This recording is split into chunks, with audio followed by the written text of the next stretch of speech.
How money died in Venezuela. In Venezuela, money stopped meaning anything. People weighed cash instead of counting it. This story explains how that happened.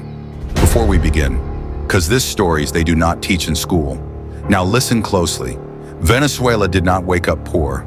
It fell slowly, then all at once. In the 1950s and 1970s, Venezuela was one of the richest countries in the world. Oil money flowed non-stop. The bolívar was strong, stronger than many European currencies. People from Spain, Italy, and Portugal migrated to Venezuela for work. Not the other way around. Gas was almost free. Education was funded. Public jobs were everywhere. Oil paid for everything. In 1976, the government fully nationalized oil production. The state became the boss. Money flooded in, but spending had no limits. Instead of building industries, leaders relied on oil alone. Manufacturing stayed weak. Agriculture declined. Imports replaced local production. When oil prices fell in the 1980s, Venezuela had no backup plan. Debt exploded. Inflation followed. In 1989, the government raised fuel prices slightly. The public snapped. Riots broke out across Caracas. Stores were looted.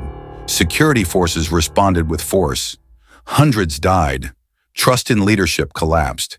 Then came Hugo Chavez, a former soldier, a strong speaker. He promised dignity for the poor. People believed him. Chavez expanded government control. More nationalization, more subsidies, more free programs. Oil prices rose again in the early 2000s. Money returned. The warning signs were ignored. Instead of saving, the government spent more. Private companies were pushed out. Skilled workers left. Production depended almost entirely on oil. Subscribe to the channel for more content like this, because this is where the turning point begins. After Chavez died in 2013, oil prices crashed.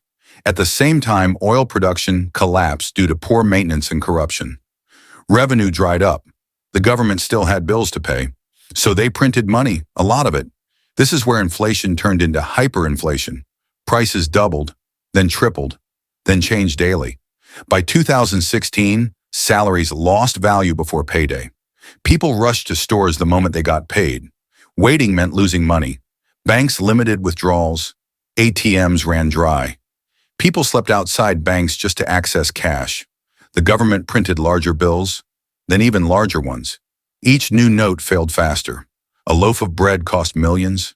A month's salary could not feed a family. Price tags disappeared. Stores rewrote prices with markers, sometimes every few hours. People stopped counting money. They weighed it.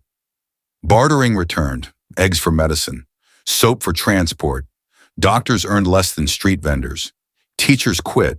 Engineers left the country. Hospitals lacked supplies. Power outages became normal. Water shortages followed. Crime surged. Between 2015 and 2022, more than 7 million Venezuelans left the country. One of the largest migrations in modern history. Families split apart. Children crossed borders alone. The bolívar lost all trust, and money without trust does not work. The dollar took over, not officially, naturally. People priced goods in dollars, saved in dollars, paid rent in dollars. Two systems emerged, the official one and the real one. Today, Venezuela still has the largest proven oil reserves on Earth, but production remains low. Infrastructure is damaged. Trust is broken. Subscribe to the channel for more content like this, because this story matters. This was not just an oil problem, it was a discipline problem, a planning problem, a trust problem.